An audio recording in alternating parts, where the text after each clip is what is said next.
ബഹുമാനപ്പെട്ട CM വലിയുള്ളാഹി ഔലിയാക്കന്മാരിൽ പ്രധാനിയായ മഹാൻ, ആ മഹാന്റെ ചാരത്ത് വന്നിട്ട് എത്ര മുഅ്മിനീങ്ങളാണ് അവരുടെ ആവശ്യങ്ങൾ പറഞ്ഞ് ആ പ്രശ്നങ്ങൾക്ക് പരിഹാരം നേടിപ്പോകുന്നത്. ഓരോ ദിവസം കഴിയും തോറും ഇവിടെ ആളുകൾ കൂടിക്കൊണ്ടിരിക്കുകയാണ്. എത്ര അടച്ചിട്ട സമയങ്ങളിലും മാനവറുകളെ തേടി മടവൂരിലേക്ക് ആളുകൾ വന്നുകൊണ്ടിരിക്കുകയാണ്. അവിടെ പ്രശ്നങ്ങൾക്ക് പരിഹാരം നേടി അവർ തിരിച്ചു പോവുകയാണ്. ഈ അനുഭവമുള്ളത് കൊണ്ടാണ് വന്നവർ തന്നെ വീണ്ടും വീണ്ടും വീണ്ടും വന്നുകൊണ്ടിരിക്കുന്നത്. ഒരനുഭവമില്ലെങ്കിൽ ഒന്നോ രണ്ടോ ദിവസം വന്ന് അവരങ്ങ് പിരിഞ്ഞു പോകും. ബഹുമാനപ്പെട്ട CM വലിയുള്ളാഹിന്റെ ചാരത്ത് തന്റെ പ്രശ്നത്തിന് പരിഹാരം ലഭിക്കണമെന്ന് കരുതി വന്ന എത്രയോ ആയിരക്കണക്കിന് പതിനായിരക്കണക്കിന് ആളുകൾ മഹാനവറുകളുടെ ചാരത്ത് വന്ന് ഒരുപാട് അനുഭവങ്ങൾ നേടി അവർ തിരിച്ചു പോകുന്നുണ്ട്. ഏതെങ്കിലും ഒരു പ്രയാസപ്പെടുന്ന ഒരാൾ തന്നെ സമീപിക്കുമ്പോൾ അത് ഇത്ര ഓതണം, ഇത്ര നേർച്ചയാക്കണം, അങ്ങനെ ചെയ്യണമെന്ന് പറഞ്ഞ് സമീപിക്കുന്ന ആളുകൾക്ക് പ്രയാസമുണ്ടാകുന്ന പരിഹാരങ്ങളല്ല, മറിച്ച് ആ വിഷയം ബഹുമാനപ്പെട്ട CM വലിയുള്ളാഹി അങ്ങ് ഏറ്റെടുക്കുകയാണ്. എന്നിട്ട് അവിടെ നമുക്ക് പ്രഖ്യാപിക്കുകയാണ്, ഇനി അത് വേണ്ട. അതൊരു തീരുമാനമാണ്. ബഹുമാനപ്പെട്ട CM വലിയുള്ളാഹിയെ കാണാൻ മുത്തഅല്ലിമായ സമയത്ത് ഞാൻ ആ വീട്ടിലേക്ക് കയറിയ രംഗം ഞാനിപ്പോഴും ഓർക്കുന്നു. ആ കോണി കയറിക്കൊണ്ടിരിക്കുമ്പോ ഒരാൾ ചായയുമായി താഴോട്ടിറങ്ങി വരുന്നുണ്ട്. ബഹുമാനപ്പെട്ടവർ കുടിച്ചതിന്റെ ബാക്കിയാണ് വേണമോ എന്ന് ചോദിച്ചു. ഞാൻ ആ കോണിയിൽ തന്നെ ഇരുന്നിട്ട് ആ ചായ വാങ്ങി കുടിച്ചു. ഇങ്ങനെ എത്ര ആളുകളാണ് ബഹുമാനപ്പെട്ട CM വലിയുള്ളാഹിയുടെ ഒരു വാക്കുകൊണ്ട്, ഒരു നോട്ടം കൊണ്ട്, ഒരു സാമീപ്യം കൊണ്ട് മഹാനവറുകളിൽ നിന്ന് ഒരുപാട് അനുഭവങ്ങളുള്ള ആയിരക്കണക്കിന് ആളുകൾ നമ്മുടെ രാജ്യത്തുണ്ട്.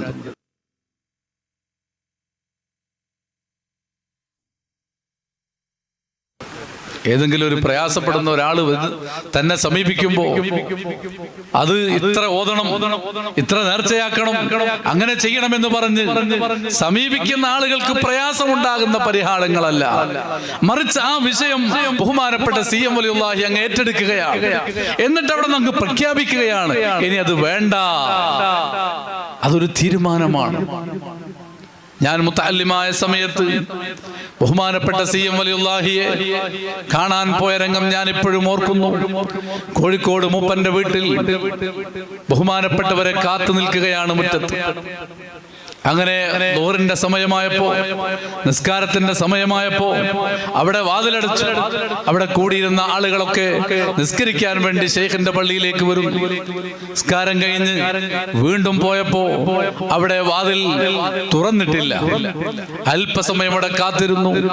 രാവിലെയുള്ളവർ മുന്നോട്ട് വരണമെന്ന് പറഞ്ഞപ്പോ നേരത്തെയുള്ള ആള് എന്ന നിലയിൽ മുന്നോട്ട് ചെന്നു. ബഹുമാനപ്പെട്ട CM വലിയുള്ളാഹിയെ കാണാൻ മുത്തഅല്ലിമായ സമയത്ത് ഞാൻ ആ വീട്ടിൽ കയറിയ രംഗം ഞാനിപ്പോഴും ഓർക്കുന്നു. ആ കോണി കയറിക്കൊണ്ടിരിക്കുമ്പോ ഒരാൾ ചായയുമായി താഴോട്ടിറങ്ങി വരുന്നുണ്ട്. ബഹുമാനപ്പെട്ടവർ കുടിച്ചതിന്റെ ബാക്കിയാണ് വേണമോ എന്ന് ചോദിച്ചു. ഞാൻ ആ കോണിയിൽ തന്നെ ഇരുന്നിട്ട് ആ ചായ വാങ്ങി കുടിച്ചു. നേരെ ബഹുമാനപ്പെട്ടവരുടെ ചാരത്തേക്ക് വരുന്നു. മഹാനവറുകൾ ഇങ്ങനെ കിടക്കുകയാണ്. ഇത്ര വലിപ്പമുള്ള മഹാനാണ്. വളരെ വിനയത്തോടെ ഇങ്ങനെ കിടക്കുന്നു. മഹാനവറുകളുടെ ചാരത്ത് പോയി ഒരു വിഷയം പറയുന്നു. എന്റെ ജീവിതത്തിൽ എനിക്ക് പ്രയാസമുണ്ടായ ഒരു ഘട്ടം മഹാനവറുകളോട് ഞാൻ ആ വിഷയം പറയുമ്പോ അന്ന് മഹാനവറുകൾ പറഞ്ഞ മറുപടി ഞാൻ ഇപ്പോഴും ഓർക്കുകയാണ്. അത് രോഗമായി വേണ്ട, അത് വല്ലാത്തൊരു വാക്കായിരുന്നു. അത് വേണ്ട എന്നാണ് പറഞ്ഞതെങ്കിൽ എന്റെ ജീവിതത്തിൽ ഞാൻ വല്ലാതെ പ്രയാസപ്പെടുമായിരുന്നു.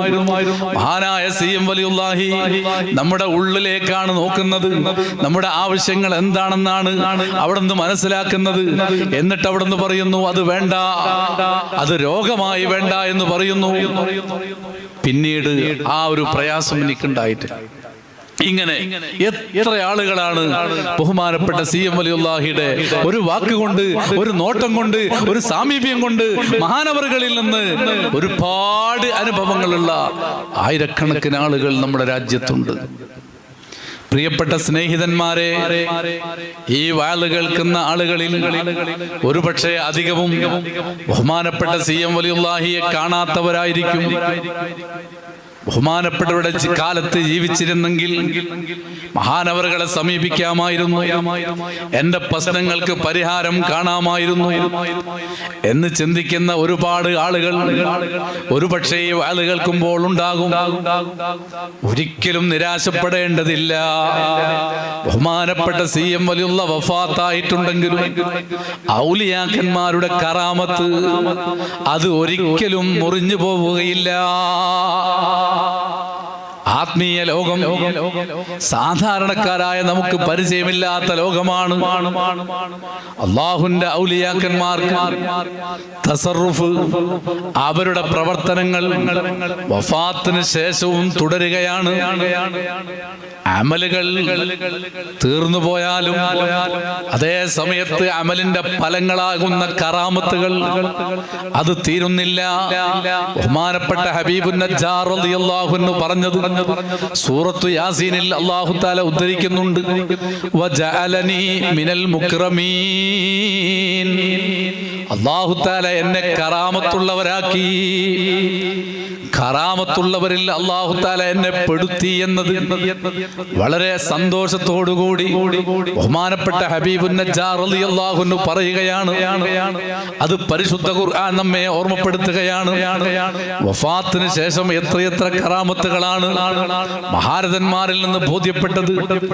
സഹീഹായ ഹദീസുകളിൽ നമുക്കതിന് ഒരുപാട് തെളിവുകൾ കാണാവുന്നതാണ്. എന്നാൽ ബഹുമാനപ്പെട്ട CM വലിയുല്ലാഹി ഔലിയാക്കന്മാരിൽ പ്രധാനിയായ മഹാൻ, ആ മഹാന്റെ ചാരത്ത് വന്നിട്ട് എത്ര മുഅ്മിനീങ്ങളാണ് അവരുടെ ആവശ്യങ്ങൾ പറഞ്ഞ് ആ പ്രശ്നങ്ങൾക്ക് പരിഹാരം നേടിപ്പോകുന്നത്. ഓരോ ദിവസം കഴിയും തോറും ഇവിടെ ആളുകൾ കൂടിക്കൊണ്ടിരിക്കുകയാണ്. എത്ര അടച്ചിട്ട സമയങ്ങളിലും മാനവറുകളെ തേടി മടവൂരിലേക്ക് ആളുകൾ വന്നുകൊണ്ടിരിക്കുകയാണ്. അവിടെ പ്രശ്നങ്ങൾക്ക് പരിഹാരം നേടി അവർ തിരിച്ചു പോവുകയാണ്. ഈ അനുഭവമുള്ളത് കൊണ്ടാണ് വന്നവർ തന്നെ വീണ്ടും വീണ്ടും വീണ്ടും വന്നുകൊണ്ടിരിക്കുന്നത്. ഒരനുഭവമില്ലെങ്കിൽ ഒന്നോ രണ്ടോ ദിവസം വന്ന് അവരങ്ങ് പിരിഞ്ഞു പോകും. ബഹുമാനപ്പെട്ട CM വലിയുള്ളാന്റെ ചാരത്ത് തന്റെ പ്രശ്നത്തിന് പരിഹാരം ലഭിക്കണമെന്ന് കരുതി വന്ന എത്രയോ ആയിരക്കണക്കിന് പതിനായിരക്കണക്കിന് ആളുകൾ മഹാനവറുകളുടെ ചാരത്ത് വന്ന് ഒരുപാട് അനുഭവങ്ങൾ നേടി അവർ തിരിച്ചു പോകുന്നുണ്ട്. ബഹുമാനപ്പെട്ട ചെറിയ അലിക്കുഞ്ഞ് ഉസ്താദ് വലിയൊരു പണ്ഡിതനായിരുന്നു. ബഹുമാനപ്പെട്ട CM വലിയുള്ളാഹിയെ കൊണ്ട് കിതാബ് ഓതി പഠിച്ച മഹാനാണ്. ഈ അടുത്ത് വഫാത്തായി. അല്ലാഹു തആല അവരുടെ ദറജ വർദ്ധിപ്പിക്കുമാറാകട്ടെ. മഹാനായ സയ്യിദ് അലി ബാഫഖി തങ്ങൾ ബഹുമാനപ്പെട്ട CM വലിയുള്ളാഹിയുടെ ശിഷ്യരിൽപ്പെട്ട ആളാണ്. മഹാനവറുകൾ CM വലിയുള്ളാഹിയെ കൊണ്ട് കിതാബ് ഓതി പഠിച്ച ആളാണ്. പലരും പ്രയാസങ്ങളും ബുദ്ധിമുട്ടുകളുമായി ആ മഹാന്മാരെ സമീപിക്കുന്ന സമയത്ത് ബഹുമാനപ്പെട്ട ചെറിയ അലിക്കുഞ്ഞ് ഉസ്താദ് പറയാറുണ്ട്, അലിക്കുഞ്ഞ് പറഞ്ഞയച്ചതാണ് എന്ന് പറഞ്ഞ് CM വലിയുള്ളാഹിന്റെ ചാരത്ത് പോയി കാര്യങ്ങൾ പറയണം. എത്രയോ അനുഭവങ്ങൾ ഉണ്ടായിട്ടുണ്ട്. അവിടെ വന്ന് മക്കാമിൽ വന്ന് സലാം പറഞ്ഞ് ഞാൻ അലിക്കുഞ്ഞ് ഉസ്താദ് പറഞ്ഞയച്ച ആളാണ് എന്ന് പറഞ്ഞ് ബഹുമാനപ്പെട്ട CM വലിയുള്ളാഹിയുടെ ചാരത്ത് വന്നപ്പോ എത്രയെത്ര ആളുകൾക്കാണ് പ്രശ്നങ്ങൾ പരിഹാരമുണ്ടായത്. ഇങ്ങനെ ഒരുപാട് അനുഭവങ്ങൾ വലിയ വലിയ പണ്ഡിതന്മാർക്കുണ്ടായിട്ടുണ്ട്. ഒരുപാട് ആളുകൾക്ക് അനുഭവം ഉണ്ടായിട്ടുണ്ട്. ഞാൻ ഓർക്കുന്നു, പയ്യോളി IPCയിൽ നിൽക്കുന്ന സമയത്ത് ഒരു സഹോദരൻ, പയ്യോളി അങ്ങാടിയുള്ള ഒരു സഹോദരൻ വന്ന് അദ്ദേഹത്തിന്റെ ഉമ്മക്ക് ക്യാൻസർ ആണ്, വളരെ പ്രയാസമുള്ള ഘട്ടമാണ്, നാളെ ആശുപത്രിയിലേക്ക് പോകേണ്ടതാണ്, പരിശോധനകൾ ചിലതൊക്കെ കഴിഞ്ഞു, വളരെ പ്രയാസകരമായ അവസ്ഥയിൽ എത്തിയിട്ടുണ്ട് എന്ന് പറഞ്ഞ് സങ്കടപ്പെട്ട് വന്ന് പറഞ്ഞു. അദ്ദേഹത്തോട് പരിഹാരം എന്താണ് പറയേണ്ടത്? ഞാൻ പറഞ്ഞു, നമുക്ക് മടവൂരിൽ പോകാം, CM വലിയുള്ളാഹിന്റെ ചാരത്ത് പോയി നമുക്ക് ദുആ ചെയ്യാം, ബഹുമാനപ്പെട്ടവരോട് പറയാം. ആ സഹോദരിക്ക് കുറെ ആൺമക്കളുണ്ട്. അവരെല്ലാവരും, ഒരാള് ഗൾഫിലാണ്, ബാക്കിയുള്ളവരെല്ലാം ആ രാത്രി തന്നെ ഇവിടെ വന്നു. അവർ വന്നതിന് ശേഷമാണ് ഞാൻ മക്കാമിലേക്ക് വന്നത്. അവരവിടെ കൂടിയിരുന്ന് മഹാനായ CM വലിയുള്ളാന്റെ പേരിൽ യാസീനോദി, കുറെ ഖുർആനോദി. അവസാനം ഞങ്ങൾ ഒന്നിച്ച് അവിടെ വെച്ച് ദുആ ചെയ്തു. പൊട്ടിക്കരഞ്ഞുകൊണ്ടാണ് മക്കൾ ദുആ ചെയ്യുന്നത്. ബഹുമാനപ്പെട്ട CM വലിയുള്ളാഹിയോട് വിഷയം പറഞ്ഞു. പിറ്റേന്ന് ആശുപത്രിയിൽ പോയി പരിശോധനകൾ വീണ്ടും നടത്തിയപ്പോ ആ ഉമ്മക്ക് പ്രയാസമില്ല. പിന്നീട് ഒരുപാട് കാലം ഉമ്മ ജീവിച്ചിട്ടുണ്ടായിരുന്നു. ഈ അടുത്താണ് ഉമ്മ മരിച്ചത്. എത്രയെത്ര ആളുകളാണ് ഇങ്ങനെ മഹാനവറുകളുടെ ചാരത്ത് വന്ന് പ്രയാസങ്ങൾ വന്ന് പറയുമ്പോ അനുഭവമുള്ള ഒരുപാട് ആളുകളുണ്ട്. ഇവിടെ സിയാറത്തിന് വന്ന് കഴിഞ്ഞ് തിരിച്ചു പോകുന്ന ചില ആളുകൾ ഓരോ ഭാഗത്ത് വെച്ച് സംസാരിച്ചു കൊണ്ടിരിക്കുമ്പോ അവർക്ക് പറയാനുള്ളത് കഴിഞ്ഞ ദിവസങ്ങളിലെ അനുഭവമാണ്. വളരെ ഭക്തിയോടുകൂടി എന്റെ പ്രശ്നത്തിന് പരിഹാരമുണ്ട് എന്ന നീയത്തോടുകൂടി ഇവിടെ വന്ന് കാഴ്ചക്കാരാകാതെ, പരിസരങ്ങൾ ശ്രദ്ധിക്കാതെ, ചുറ്റുപാടുകൾ നോക്കാതെ ബഹുമാനപ്പെട്ട CM വലിയുള്ളാന്റെ ഉമ്മ, ആ ഉമ്മയുടെ ചാരത്ത് പോയി ഒരു ഫാത്തിഹോദി. നേരെ അങ്ങോട്ട് കയറിയാൽ അവിടുത്തെ സഹോദരിയാണ്, അപ്പുറത്തേക്ക് പോയാൽ സഹോദരനാണ്, പള്ളിയുടെ ഉള്ളിലേക്ക് പോയാൽ വല്യുപ്പയാണ്, പുറത്ത് വന്നാൽ തന്റെ ഉപ്പയാണ്. അവർക്കൊക്കെ ഫാത്തിഹോദി.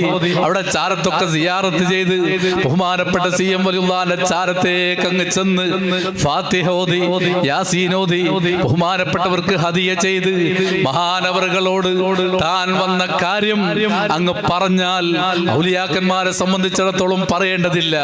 എന്നാലും അങ്ങ് പറഞ്ഞാൽ പ്രിയപ്പെട്ട സഹോദരന്മാരെ, തന്റെ വിഷയങ്ങൾ വ്യക്തമായി അവിടെ നിന്ന് പറയുക. ആ സമയത്ത് CM വലിയുള്ളാന്റെ സമീപനം എന്താണ്? ജീവിതകാലത്ത് മഹാന്മാരായ ആളുകൾ എങ്ങനെയാണോ പെരുമാറുന്നത് അതുപോലെയാണ് വഫാത്തിന് ശേഷവും ഔലിയാക്കന്മാരുടെ പെരുമാറ്റം. ബഹുമാനപ്പെട്ട CM വലിയുള്ളാന്റെ ചാരത്തങ്ങ് വരികയാണ്. ആ മഹാന്റെ ചാരത്ത് വന്ന് ഹദിയ ചെയ്തതിന് ശേഷം അവിടെ വെച്ച് ദുആ ചെയ്യുന്നു. മഹാനവറുകളോടും തന്റെ വിഷയം അങ്ങ് പറയുന്നു. ഉടനെ മഹാനവറുകളുടെ പ്രതികരണം എന്തായിരിക്കും? അത് വേണ്ട, അല്ലെങ്കിൽ അതില്ല. അങ്ങനെയുള്ള പ്രതികരണങ്ങളാണ് ബഹുമാനപ്പെട്ട CM വലിയുള്ളാഹിൽ നിന്ന് ജീവിതകാലത്ത് കിട്ടിയത്. ചില ഘട്ടങ്ങളിൽ അവിടുന്ന് പറയാറുണ്ട്, ക്ഷമിക്കൂ എന്ന് പറയാറുണ്ട്. കുറഞ്ഞ കാലം ക്ഷമിക്കാൻ പറയും, പിന്നീട് അതിന് പരിഹാരമുണ്ടാകും. ബഹുമാനപ്പെട്ടവരെ സമീപിക്കുന്ന സമയത്ത് വഫാത്ത് നടന്നുപോയല്ലോ, ഇനി അവരെ സമീപിക്കാൻ കഴിയില്ല എന്ന് ചിന്തിക്കേണ്ട ആവശ്യമില്ല. മഹാനവറുകളുടെ ചാരത്ത് വന്ന് മഹാനായ CM വലിയുള്ളാഹിയോട് തന്റെ കാര്യം പറയുമ്പോ പ്രശ്നങ്ങൾക്ക് പരിഹാരം കിട്ടിയ ആലിമീങ്ങൾ ധാരാളമുണ്ട്. അതുപോലെ ഉമറാക്കൾ ധാരാളമുണ്ട്, സാധാരണക്കാർ ധാരാളമുണ്ട്, വലിയ വലിയ സദാത്തുക്കൾ വരെ ബഹുമാനപ്പെട്ട CM വലിയുള്ളാന്റെ ചാരത്ത് വരികയാണ്.